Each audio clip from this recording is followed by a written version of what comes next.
Sebelum kita melanjutkan pelajaran kita di dalam kitab Qisasul Anbiya,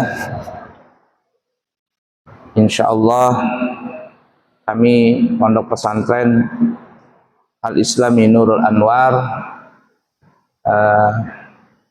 di tanggal 15 Juni insyaallah akan mengadakan wisuda kelulusan anak-anak santri kami tingkat Ula atau SD, tingkat Usta atau SMP, dan tingkat Aulia atau tingkat SMA atau Aliyah. Insyaallah tanggal 15 Juni. Oleh karena itu, walaupun ini masih lama, kami mengundang kepada Bapak Ibu semua nanti bisa hadir di dalam acara tersebut. Kemudian juga Pondok Pesantren Al-Islami Nurul Anwar tahun ini insyaallah siap menerima santri baru tingkat SD, SMP, SMA, Ula, Usta, dan Aulia. Kami terima dari anak-anak umur 7 tahun, putra dan putri, insyaallah kami siap menerimanya. Siapa tahu Bapak Ibu kepingin anaknya sekolah di pesantren kami, maka insyaallah kami siap menerima santri baru jenjang tingkat SD, SMP, SMA, yakni Ula, Usta, dan Aulia. Dan juga kami terima santri pindahan dari sekolah lain. Dari sekolah lain kami siap menerima juga. Dan perlu diketahui pesantren kami adalah pesantren yang memiliki izin resmi. Santri-santri kami yang lulus itu akan mendapatkan ijazah resmi, dan ijazah resmi ini bisa digunakan untuk kuliah dan juga keperluan yang lainnya. Baik, kita lanjutkan pelajaran kita masih di dalam kitab Qisasul Anbiya yang dikarang oleh Al-Imam Ibnu Katsir, bercerita tentang kisah Qarun, yang mana Qarun ini ada hidup di zaman Nabi Musa alaihi salatu wassalam. Perlu kita ketahui dan kami sudah berapa kali memberitahukan bahwa kisah Nabi Musa ini sangat panjang sekali. Di Al-Quran sangat banyak kisah Nabi Musa. Dari kecilnya, dari lahirnya, dari sebelumnya, ya, sampai nanti kematiannya. Kenapa? Karena ini berkaitan dengan kaum yang besar, yaitu kaum Bani Israel. Kaum Bani Israel, anak cucu keturunan Israel atau Nabi Allah Yakub. Dan yang paling masyhur adalah kisah Nabi Allah Musa alaihissalatu wassalam. Baik, kita lanjut kisah Qarun. Ya. Disebutkan Qarun ini, kisah Qarun ini disebutkan dalam Al-Quran surah Al-Qasas. Surah Al-Qasas ayat 72 sampai 83. Nah, kisah Qarun. A'udzu billahi minasy syaithanir rajim. Inna Qaruna kana min qaumi Musa fabagha 'alaihim wa atainahu minal kunuzi ma inna mafatihahu latanu bil usbah وآتيناه من الكنوز ما إن مفاتحه لتنوء بالعصبة أولي القوة إذ قال له قومه لا تفرح إن الله لا يحب الفرحين وابتغ فيما آتاك الله الدار الآخرة ولا تنس نصيبك من الدنيا وأحسن كما أحسن الله إليك ولا تبغ الفساد في الأرض إن الله لا يحب المفسدين قال إنما أوتيته على علم عندي أولم يعلم أن الله قد أهلك من قبله من القرون من هو أشد منه قوة وأكثر جمعا ولا يسأل عن ذنوبهم المجرمون فخرج على قومه في زينته قال الذين يريدون الحياة الدنيا يا ليت لنا مثل ما أوتي قارون إنه لذو حظ عظيم وقال الذين أوتوا العلم ويلكم ثواب الله خير لمن آمن وعمل صالحا ولا يلقاها إلا الصابرون فخسفنا به وبداره الأرض فما كان له من فئة ينصرونه من دون الله وما كان من المنتصرين وأصبح الذين تمنوا مكانه بالأمس يقولون ويكأن الله يبسط الرزق لمن يشاء من عباده ويقدر لولا أمن الله علينا لخسف بنا ويكأنه لا يفلح الكافرون تلك الدار الآخرة نجعلها للذين لا يريدون علوا في الأرض ولا فسادا نجعلها للذين لا يريدون علوا في الأرض ولا فسادا والعاقبة للمتقين.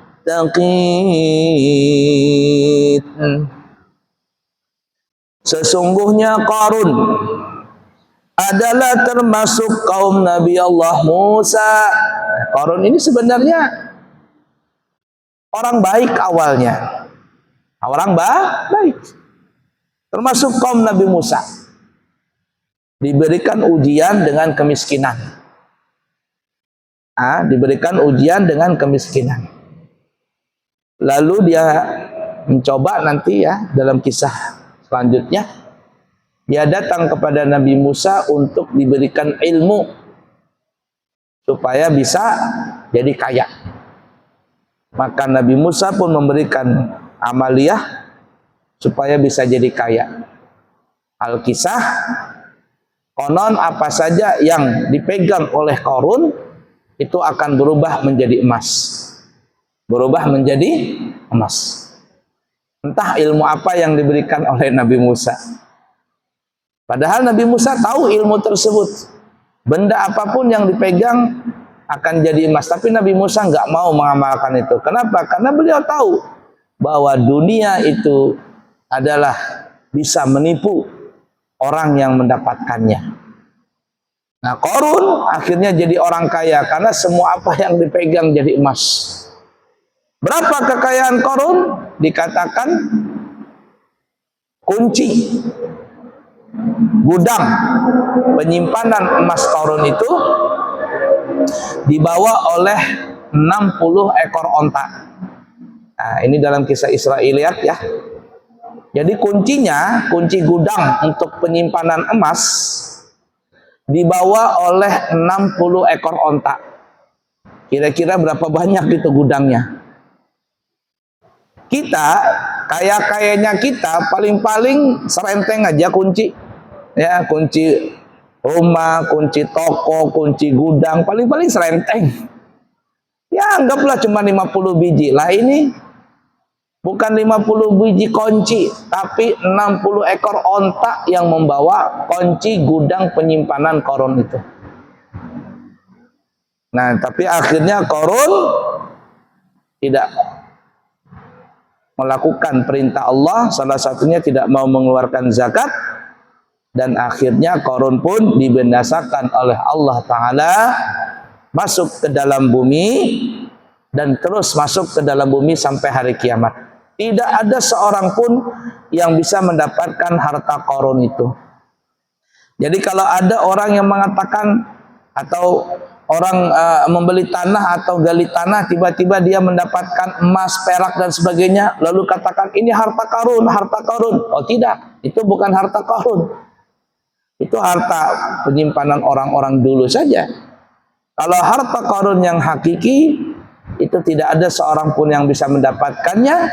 Dia selalu masuk ke dalam tanah, dikejar bagaimanapun tidak bisa. Masuk terus.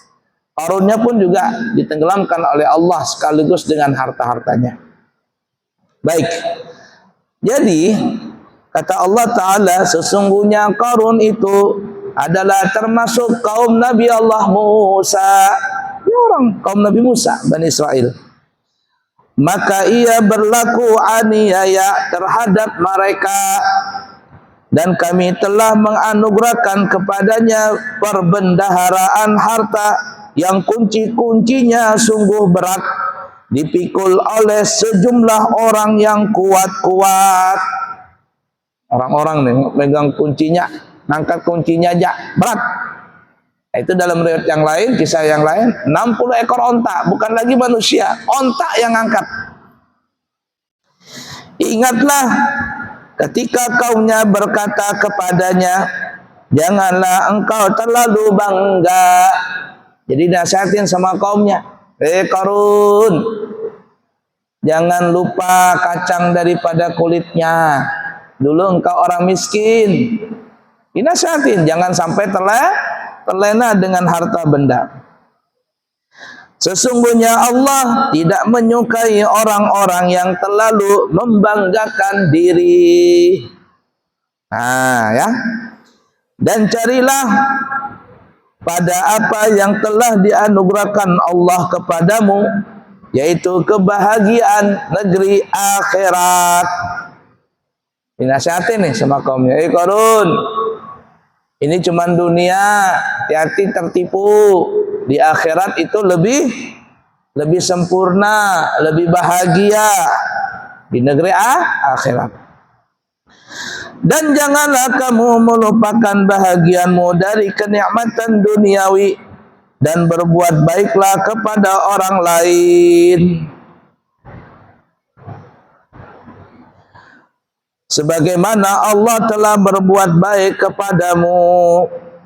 Nah, dinasihatin sama kaumnya, Qarun, ingat-ingat, ya, cari dunia sekedarnya saja, bahasa kitanya nih ya.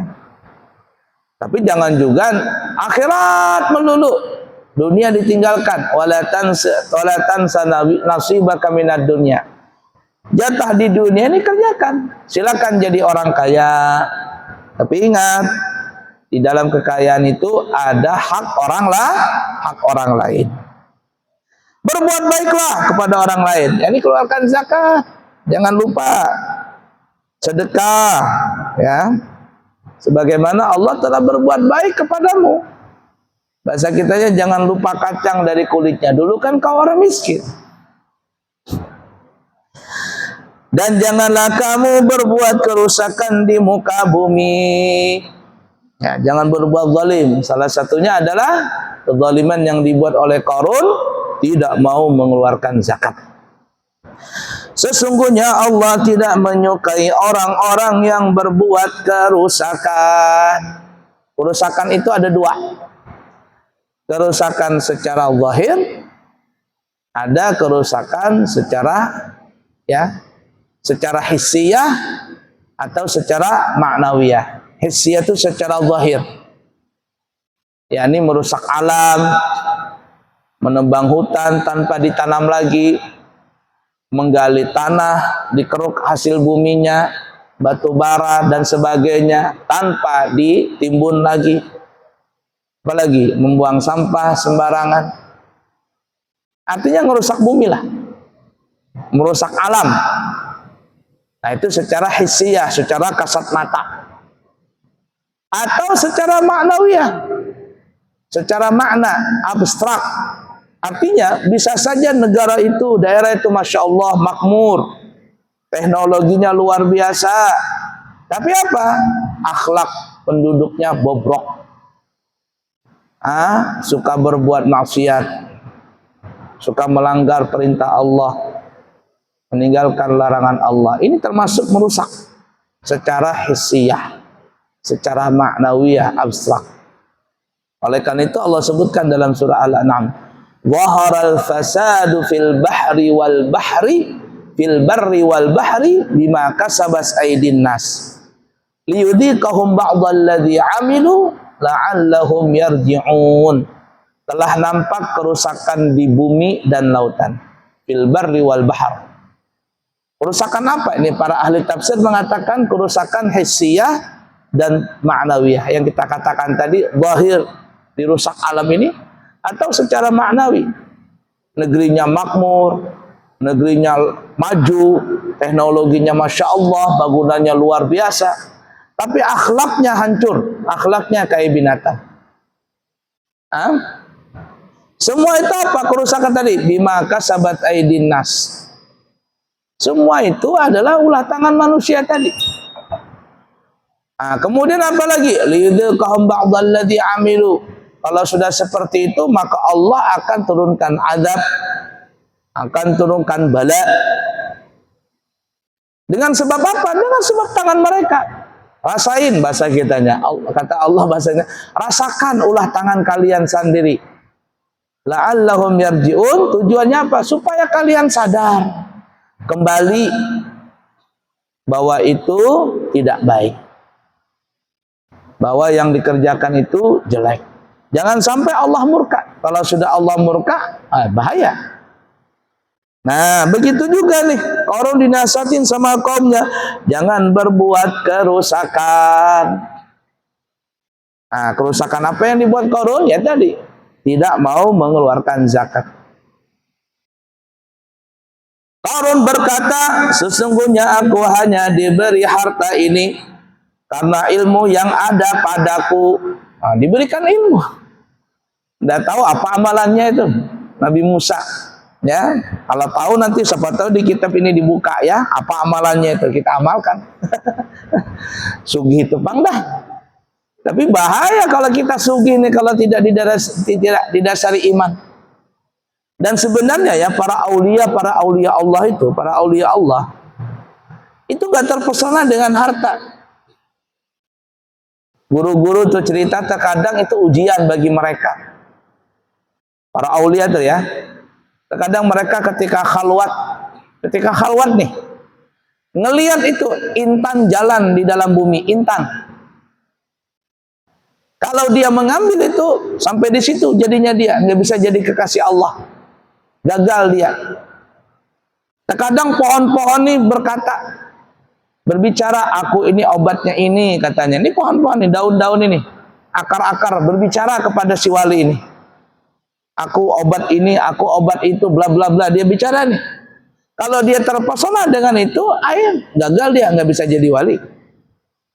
Karena masih tergiur dengan selain Allah. Begitu juga tuh. Wali-wali Songo itu yang kisah wali Songo, Sunan Bonang dicegat sama Sunan Kalijaga. Kata Sunan Kalijaga, serahkan tongkatmu. Bahasa kitanya nih ya. Kata Sunan Bonang, kamu ngapain ambil tongkatku? Bahasa kita nih, aku ini tua. Kata Sunan Kalijaga yang masih waktu itu masih agak sedikit belum dapat hidayah. Kata Sunan Kalijaga, aku mau tongkat itu karena ada emas ini. Di tongkatnya itu ada emas, gagangnya ini nah. Kata Sunan Bonang, mau apa engkau emas ini? Katanya aku mau ngasihkan ke orang miskin. Kalau bahasa kitanya, kalau kita dramatisir, kata Sunan Bonang, niatmu baik, tapi caramu salah. Niatnya baik, ingin bersedekah, tapi caranya salah. Kalau ngambil dari harta orang secara paksa, lalu disedekahkan, itu salah juga. Niat baik, cara salah, ya salah. Cara benar, niatnya salah, salah juga. Ya, min ketemu min. Plus ketemu min. Jadi jangan sampai ada min. Karena kalau ada min, ya min terus. Akhirnya dipaksa, bok diambil. Jatuh Sunan Bonang, nangis. Kata Sunan Kalijaga, kenapa engkau nangis? Apakah karena tongkatmu ini yang kuambil? Oh enggak. Tapi nih rumput. Aku jatuh, tercabut rumput, dia sengaja. Kalau rumput tercabut, mati dia. Tanpa ada hak aku mencabutnya. Padahal kalau dia tidak tercabut, masih hidup, maka rumput ini selalu bertasbih kepada Allah Ta'ala. Wah, saking sayangnya tuh Sunan Bonang. Luar biasa. Kata Sunan Bonang, Kisanak, kalau kamu mau emas, tuh, ditunjuk sama Sunan Bonang, tuh emas. Pohon kolang-kaling dari ujung atas sampai akar-akarnya jadi emas semuanya. Coba kalau saya pribadi dikasihkan ilmu seperti itu, tak tunjuk semua pohon-pohon yang ada di pesantren saya itu supaya jadi emas. Tapi nggak bisa. Kenapa? Karena kita belum sampai makam seperti itu, masih tergiur dengan dunia. Wali kekasih Allah nggak lagi punya seperti itu. Nah, itu ceritanya. Sampai akhirnya Sunan Kalijaga menjadi murid daripada Sunan Bonang dan akhirnya menjadi Wali Songo, salah satu penyebar wali yang ada di kota Jawa. Beliau punya makam di mana? Daerah Kudus sana. Nah, Sunan Kalijaga juga unik, dakwahnya ya agak lain. Artinya tidak seperti ulama pada umumnya, pakai bolang, pakai jubah. Sunan Kalijaga pakaian apa? Pakaian belangkon begitu ya. Pakai baju yang Jawa. Apa bahasa kitanya? Abangan atau apa itu istilahnya itu. Punya unik juga. Menarik murid-muridnya dengan seperti itu. Ada orang kaya waktu itu. Ceritanya itu ya. Kalau kita baca cerita Sunan Kalijaga itu. Orang kaya punya apa namanya itu? Mau ngasih makan kambing. Sunan Kalijaga pura-pura gitu. Jalan. Beli bawa rumput. Kata orang kaya, saya mau beli rumput itu. Kata Sunan Kalijaga, nggak dijual. Ini untuk kambing saya, bahasa kitanya. Dasar orang miskin. Sini jual. Dikasih uang begitu, uang kepengan zaman dulu. Kata Sunan Kalijaga, saya tidak perlu uang. Kalau saya mau tanah jadi emas. Tidak banyak bicara Sunan Kalijaga, ambil cangkul, balik begitu, tanah jadi emas. Tanah jadi emas. Nah itu, tapi tidak terpesona seperti itu. Nah, ringkas kata, yang tadi itu pun jadi muridnya Sunan Kalijaga. Nabi kita Muhammad sallallahu alaihi wasallam ditawarkan oleh Allah Ta'ala, hai Rasulullah, kalau engkau kepingin jadi kaya, aku jadikan gunung Uhud menjadi emas. Kalau kita kan di Indonesia ini masih mendulang dulu, mendulang di sungai, di gunung, ambil tanah, diputar-putar, keluar emasnya, baru dipisahkan, dikasih apa lagi ya, apa air merkuri atau apa itu campur, baru jadi emas. Ini enggak, kata Allah Ta'ala, kalau engkau kepingin wahai Nabi Muhammad, tinggal tunjuk aja gunung Uhud jadi emas, dari atas sampai ke bawah-bawahnya emas semuanya. Tapi Nabi Muhammad perlu itu? Enggak. Aku nggak perlu itu ya Allah. Nah, itu. Kenapa? Karena sudah kepada Allah Ta'ala. Apakah perlu yang lain? Enggak. La ilaha illallah. Nah, Qarun diberikan ilmu, diberikan rahasia untuk menjadi kaya oleh Nabi Musa, tapi Qarun lupa diri. Dan apakah ia tidak mengetahui bahwasanya Allah sungguh telah membinasakan umat-umat sebelumnya yang lebih kuat daripadanya? Ini Qarun nggak sadar nih. Padahal ada kaum Samud, kaum Sodom, kaum 'Ad yang dulu juga kaya-kaya. Bukan hanya satu orang yang dibinasakan, satu kampung, satu negara, semua dibinasakan oleh Allah Ta'ala. Tapi Qarun nggak sadar, dianggap cuman asatirul awalin, cuman dongeng-dongeng biasa. Nah itu Qarun lupa diri. Dan lebih banyak mengumpulkan harta. Nah, jadi umat dulu tuh lebih kuat dan lebih banyak hartanya, tapi dibinasakan oleh Allah Ta'ala. Dan tidaklah perlu ditanya kepada orang-orang yang berdosa itu tentang dosa-dosa mereka. Artinya dosalah nanya lagi. Saking banyaknya dosa itu, apa-apa dosanya. Pokoknya yang murka dibinasakan oleh Allah Ta'ala. Maka keluarlah Qarun kepada kaumnya dalam kemegahannya. Berkatalah orang-orang yang menghendaki kehidupan dunia, moga-moga kiranya kita mempunyai seperti apa yang telah diberikan oleh Allah, yang telah diberikan kepada Qarun. Sesungguhnya ia benar-benar mempunyai keberuntungan yang besar. Nah, ketika Qarun keluar memamerkan kekayaannya, orang-orang yang lemah imannya, orang-orang yang cinta dunia, mereka berkata, "Weh, enaknya Qarun. Mudah-mudahan kita juga beruntung seperti Qarun jadi orang kaya." Ini orang yang nggak ngerti. Padahal Qarun telah lupa dengan Tuhannya. Dikata orang ngelihat orang-orang yang nggak ngerti agama, terpesona dengan Qarun. Enaknya Qarun. Mudah-mudahan kita juga kayak Qarun, katanya. Kan ada, ini contoh zaman sekarang ya, orang zaman sekarang itu kan yang ngelihat ada orang kaya begitu, mobilnya mewah, sombong dan sebagainya. Dia bilang mudah-mudahan saya juga seperti itu.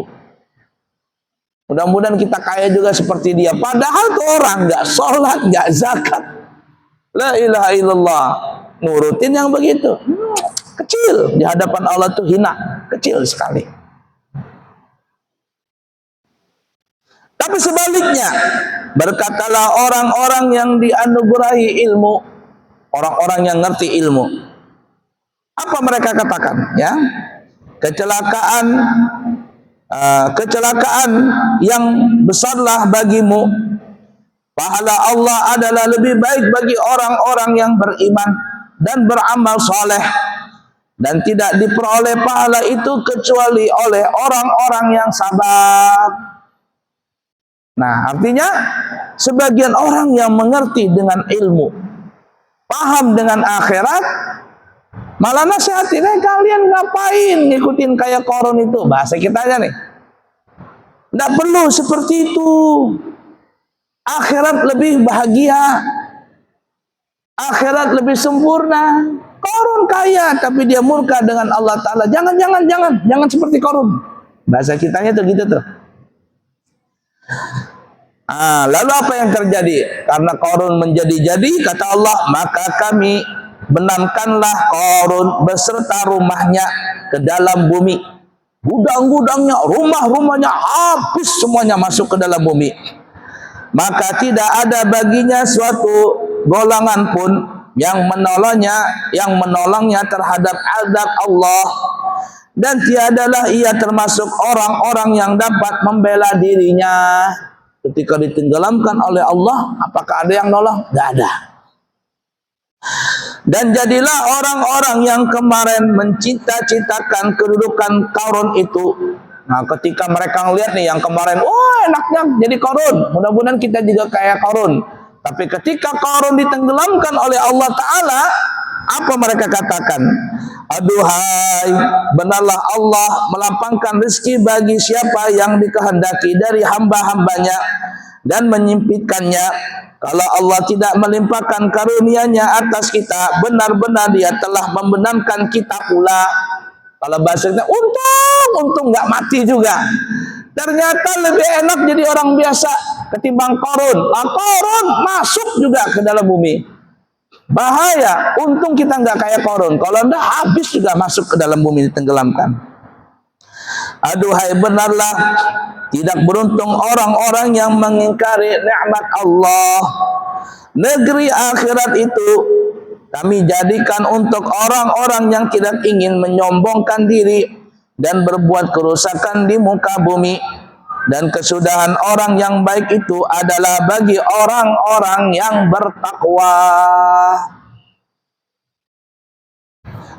Setelah Allah binasakan Qarun, dulu maka berkatalah orang-orang yang dulu memuja-muja Qarun. Akhirnya sadar, oh ternyata Qarun orang jahat. Maka rugilah orang-orang yang mengikuti Qarun. Baru sadar, untung gak ikut Qarun juga ditenggelamkan oleh Allah ke dalam bumi. Ala kulli hal ya. Insyaallah nanti kita sambung lagi di kesempatan yang akan datang. Semoga bermanfaat dan kita bisa mengambil iktibar dari cerita ini. Masih ada sambungan Qarun ya, pendapat para ulama ahli sejarah tentang kisah Qarun. Insyaallah kita sambung lagi. Subhanakallahumma wa bihamdika asyhadu an la ilaha illa anta astaghfiruka wa atubu ilaih. Wa akhiru kalam wassalamu alaikum warahmatullahi wabarakatuh.